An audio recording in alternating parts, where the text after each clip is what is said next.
Welcome to Algebra 2. Today we've got the conclusive section of Chapter 7, Section 7.5, Solving Rational Equations.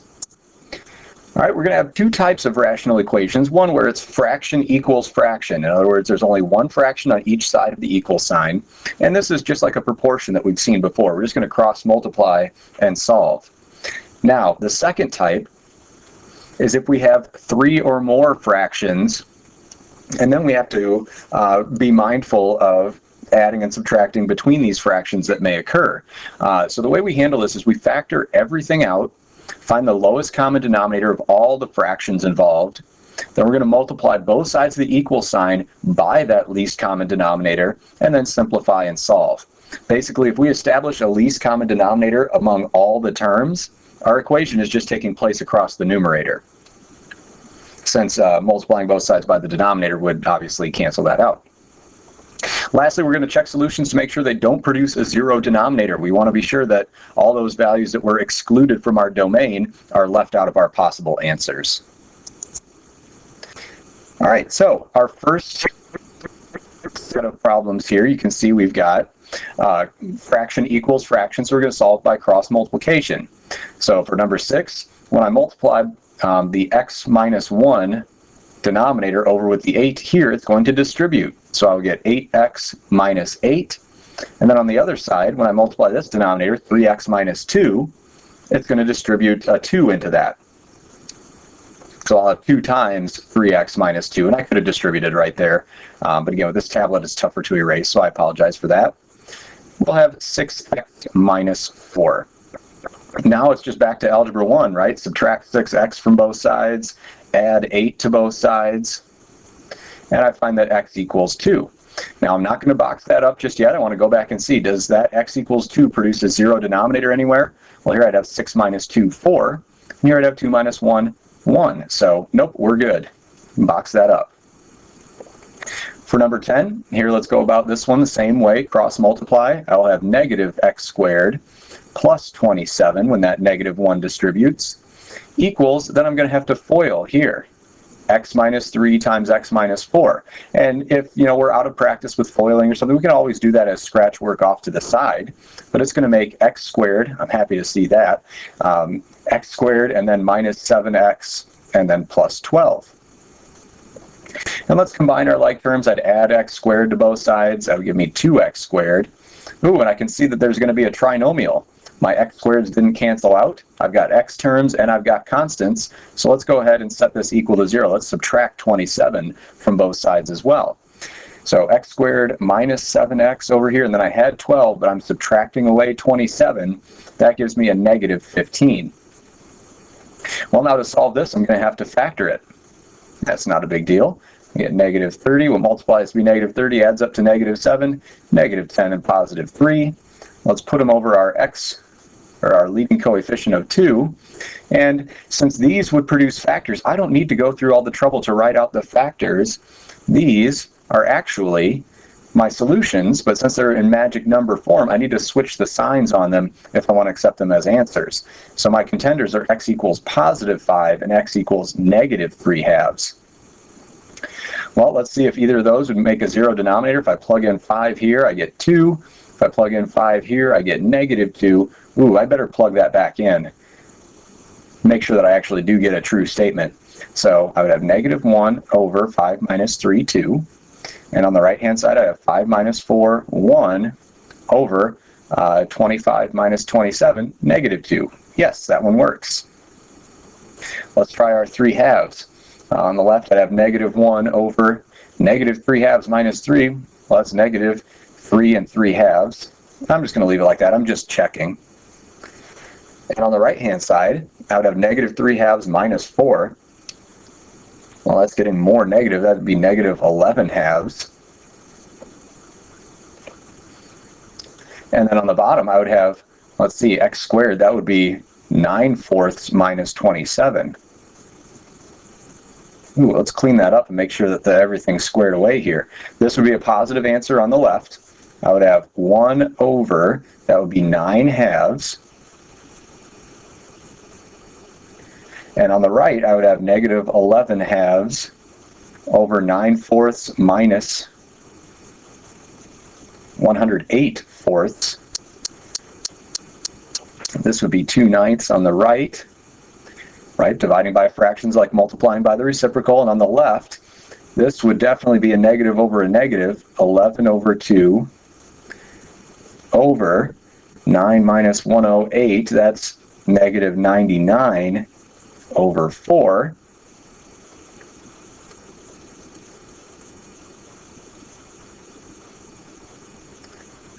Oh, sorry, that was negative 11/2. And how about that? I get simplifying, I do get a positive 2/9. So both of those check out. Usually it's just the zero denominator we can work with, but a lot of times when things are squared up and we didn't factor them all out, it's worth a second check like we did down here. But again, that's just to be safe. All right, number 12. So far this baseball season, you've had 12 hits out of 60 times at bat. Solve the equation given here to find the number of consecutive hits X you need to raise your batting average up to 360. Right, so here obviously we've got fraction equals fraction, but we need to multiply both sides here by 60 plus X. Since the denominator on the left was already a 1, we don't need to worry about it.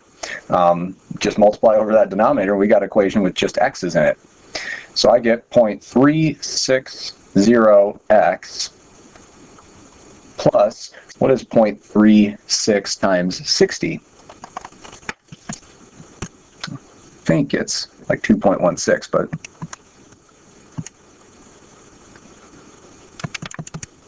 .36 times 60, let's check with the calculator, 21.6, okay. The right-hand side is just 12 plus x. Let's combine our like terms. If I subtract away 12, I'll have 9.6 equals, if I subtract away 0.36, I'll have 0.64x. And let's divide both sides by 0.64.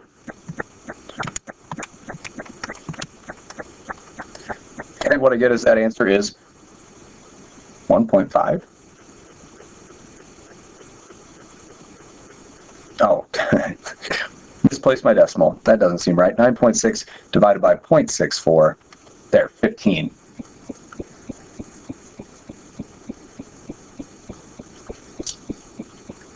Little mistype in the calculator, but you can see why that doesn't make sense, right? 1.5 hits, it doesn't make sense in the context of the problem, so it's worth a second look. But again, easy one set up, kind of with our fraction equals fraction mentality. All right, here, example 3, you see that we've got a term that's a fraction, a rational expression right here, and then another number, and then that equals x minus 4. Let's look at all our denominators, and then this one's just a 1, really 3 over 1. My lowest common denominator is going to be x times x minus 4. Those are the factors I see in the denominators already. So what adjustments do I need to make? Well, to the first fraction, I need to multiply in an x minus 4. To the second fraction, I need to, it's really just a 3, I need to multiply in an x and an x minus 4. And then on the right-hand side, all I need to do is multiply in an x. Now, keep in mind that this is all over our common denominator. So really, if we have each of these fractions over, I'll show it on this time, on this example. How would we go about solving this? Well, we'd want to get rid of the denominators, right? So we'd multiply both sides by x times x minus 4. And since they're being divided by the same thing, really our equation's happening in the numerator. We've set up a fraction equals fraction. If we cross multiply, those terms are just going to divide away from both sides. That's why finding the lowest common denominator is so fast. So if all my actions happening in the numerator here, let's distribute this 10, distribute this 3x, and distribute this x. Now I can see kind of the makings of a quadratic here. So let's start to get this all set equal to 0 so we can solve. I'll subtract over an x squared. I've got negative 12x, positive 10x, that's negative 2 total. Then I subtract away 9 more, negative 11x, and I've got this minus 40 over there when I set it up equal to 0. Okay, well, the only way to solve is by factoring, or quadratic formula, I guess, if that doesn't work. 2 times negative 40, well, that's going to be negative 80 What multiplies to be negative 80 adds up to negative 11, negative 16, and positive 5. Put that over my leading coefficient and simplify, and I find my answers, or my contenders I should say, are x equals positive 8 or x equals negative 5 halves. All right, now let's just quickly check in the original. Do either of these produce 0 denominators? If I plug in an 8, nope, that one works. If I plug in an 8 into this denominator, x minus 4, it still works. It doesn't zero out. If I plug in a negative 5 halves, that's okay. And it's okay here as well. So we are able to keep both of those answers. Now, another way that we could check this, we talked about it earlier in the year, even if it's just to see how many solutions we're going to end up with. And we have a problem like this at the end of the lesson, but just typing both sides of the equation as y1 and y2, and just seeing how many intersections they have, I would type in 10 over x and then plus 3 as y1, and then as y2, I'd be sure to put them in parentheses, but I'd do x plus 9 divided by x minus 4 in their respective quantities. And then just seeing how many times those intersected would show me if my solutions are correct. It's a lot faster than the way we checked earlier by plugging those values back in to see if they're true or not. All right, number 30, again, here you can see we've got 1, there's an extra 2, and then a third term, so we're going to have to use a lowest common denominator. Let's factor first. This would be an x plus 3 and an x minus 2, and I'm happy to see that x minus 2 because I've already got that as part of the denominator over here. So what adjustments need to be made? Well, my least common denominator is going to have factors of x plus 3 and x minus 2 in it. So over here, this on the left side of the equal sign, we're set. We don't need to change a thing about that. On the right, this 2, that needs both factors involved. And then lastly, this term right here, it has the x minus 2. It needs the x plus 3. So I'm going to multiply that into the top and bottom. Again, once we've found this least common denominator and we've made our adjustments, our equation is purely happening in the numerator. And we saw why in the last example. So let's distribute and FOIL and see what we come up with. So I've got 2 times, well, these factors make this trinomial. So I'm just going to distribute a 2 into that original trinomial because that's what's going to happen right here. So 2x squared plus 2x minus 12. And then here, if I FOIL those together, I'll get plus x squared minus 9. That's a difference of squares factors. All right, well, again, we've got a trinomial forming, so let's get it set equal to 0. Subtract that 5 over, I'll have 2x squared. Ooh, I'm sorry, I will not. I will have 3x squared. Then I have plus 2x. And I've got minus 21 right here. But then I'm subtracting over 5 more. That's going to make minus 26. And again, factoring's our best bet, or at the worst, we'd have to use quadratic formula, but that would work as well. And actually, quite a bit ago, earlier in the year, I think it was in chapter 3 or chapter 4, we created a quadratic formula program that could be really helpful right here if this doesn't work out. 3 times 26, that's a negative 78. And let's see, right, I've got 60 and 18, yep. What multiplies to be negative 78 and adds up to positive 2?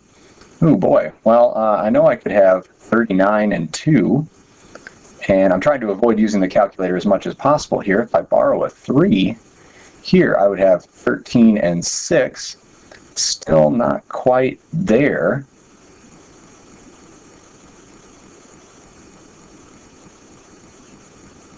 I'm wondering if I made a little multiplication error here.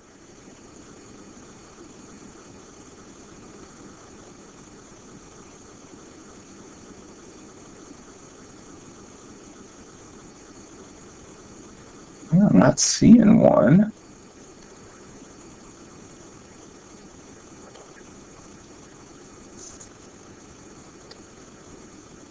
And 6. I'm not sure if I can make magic numbers work here.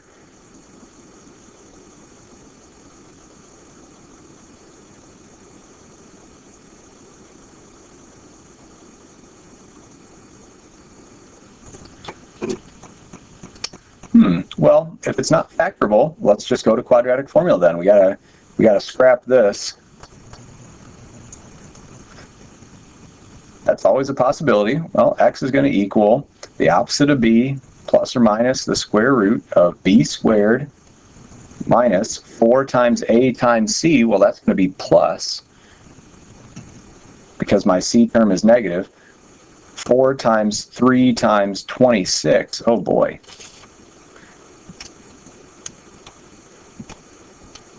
$312 all over 2 times a, 6. And let's just see what we get when we simplify this creature. So negative 2 plus or minus the square root of 316 all over 6.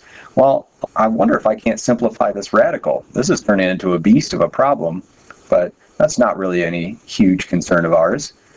Let's see, 316, I could call that 2 times, what would that be, 158. Oh, and there's another even number, that's 2 times 79. So it's really 2 root 79.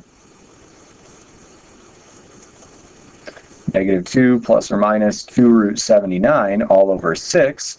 And I can divide all of these non-radical numbers. I can factor and divide a 2 out of that. So my final answer, x equals negative 1 plus or minus the square root of 79 all over 3. And I know that's going to work, because if I plug this back into any denominator here, notice the only thing that would zero out is a clean negative 3, a clean 2, and we definitely don't have that here. So this is our final answer. I also just took a second, typed this into the quadratic formula program, and it gave me 2.629 and negative 3.296. which correspond to that solution up above. So even if it's not factorable, we do still have the quadratic formula to fall back on. And yeah, we got to a point here where there just aren't that many factors of negative 78 that we could make also add up to a positive 2. If we start scratching our heads like that, that's a really good candidate for quadratic formula. All right, our next problem, 34. You can clean a park in 2 hours. Working together, you and your friend can clean the park in just 1.2 hours. Let T be the time your friend would take to clean the park when working alone. Copy and complete this table. Well, it's already been printed for you if you're following along in your note packet. And then here's the little equation. The amount of work done is equal to the rate at which you work times how long you work. Okay, so your rate is 1 park in 2 hours, and the time, 1.2 hours, equals how much work done. Well, okay, work done is that work rate, which is 1/2. Right, you can do half the park in 1 hour times 1.2 hours.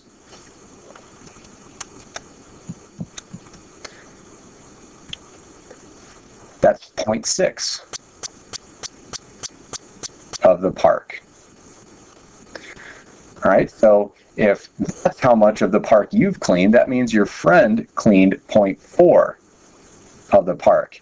Right, if we add those up, that makes 100%, or 1 full park.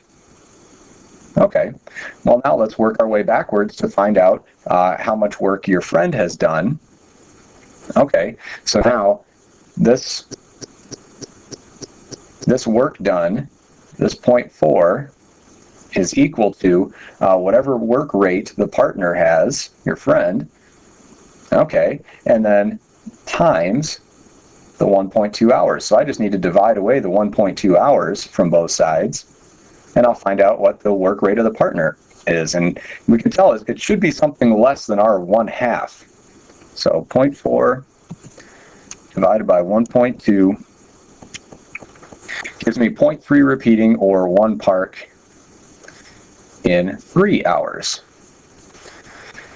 And letter B says, explain what the sum of the expressions represents in the last column. Okay, so you clean 60%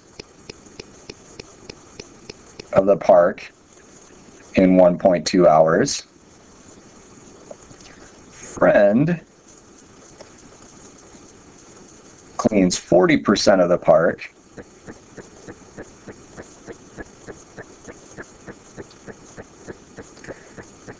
Together, that's 100% of the park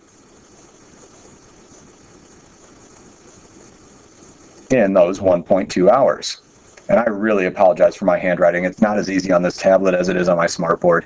But I hope that makes sense. They really gave us a big hint right here to help us work our way around the table, find out how much work we did, and then if that's 60% of the park, remember we're trying to clean one park, then that led us down here to how much of the park the friend actually cleaned in that time. This is a very common type of standardized test question, so really nice that we're getting a nice look at it here in our Algebra 2 class. All right, and one of the final things we'll be doing here is finding the inverse of a rational function. And I want you to think back, when we first started talking about inverse functions, hopefully we're thinking about words like flip or undo, because that's what an inverse function does. It flips the roles of x and y. It undoes the work of the function. So originally in number 38, this output, f of x, my y value, is 7 over x plus 6. Well, to find my inverse, I'm going to flip x and y. X equals 7 over y plus 6. And then if this is my new function, and it is, then I want to have it be y equals just like the original was. So we're going to solve this thing for y. Let's multiply both sides by y plus 6. Divide away the x from both sides.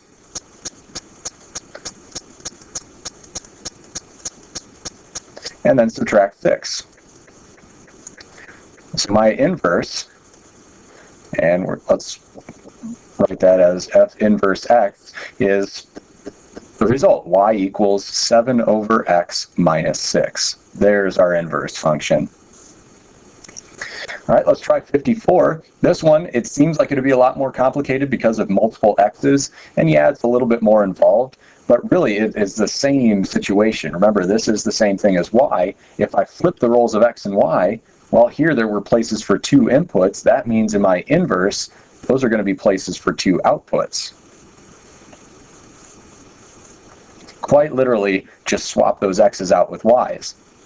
Now, if I want to solve this for y to create my new inverse function, there's a little bit more involved. So we're going to multiply over this denominator just like before, and I'm going to distribute, because I want to be able to collect all my y terms on one side of the equal sign. So I'm going to distribute that x. Now let's grab all of our y terms on one side. That means subtracting the 4y over and subtracting the 3x over.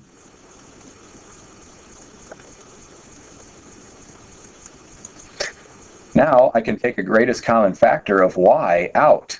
That turns these two y variables into one.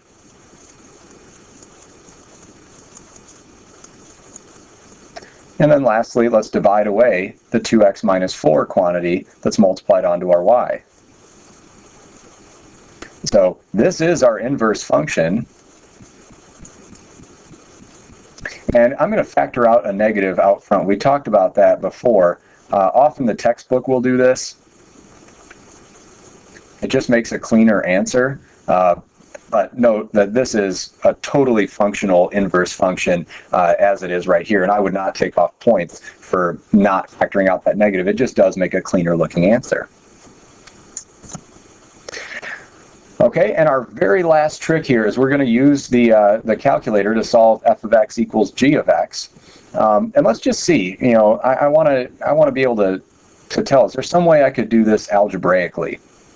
So I'm just going to try and set f of x equal to g of x.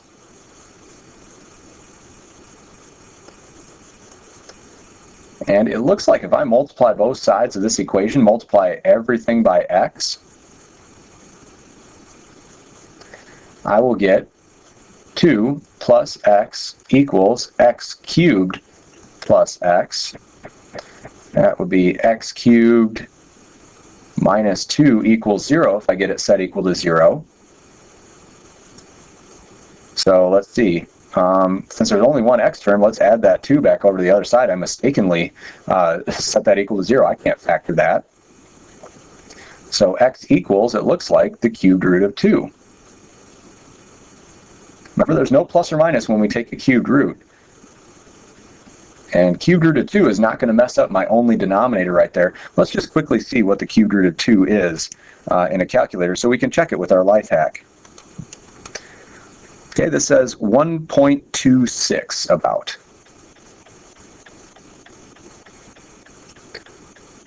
All right, let me pull up the life hack, or my calculator here to do the life hack. Okay. In the y equals menu, you can see I typed in 2 over x, and that should be plus 1. And x squared plus 1. Let's take a look at the graph. You can see they're intersecting in one place. Well, we only got one solution here, so let's try our calc intersect. It's option 5 in the calculate menu. First curve here, second curve there, guess. And we get 1.2599. Hey, that is exactly what I got algebraically. Man, that was a pretty fast algebra problem to do by hand, but the textbook really did a nice job supporting the technology, wanting you to understand how to use intersect on a calculator. And we talked about this in chapter 3. This is a really, really powerful tool when it comes to solving an equation that we don't really know how to do from the onset. So there you have it. That is the correct work, whether we did it by hand or using the calculator. And there may be some that we get to a point where we can't solve it by hand.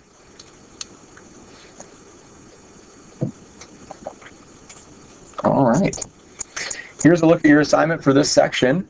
Just take note that EOO means every other odd right here. Want you to get the practice, but don't want to burden you with repetition. These problems have all been carefully chosen to test the skills that we really think you need to be proficient at. So not busy work, but really good practice. That does it for section 7.5 and really all of chapter 7 here in Algebra 2.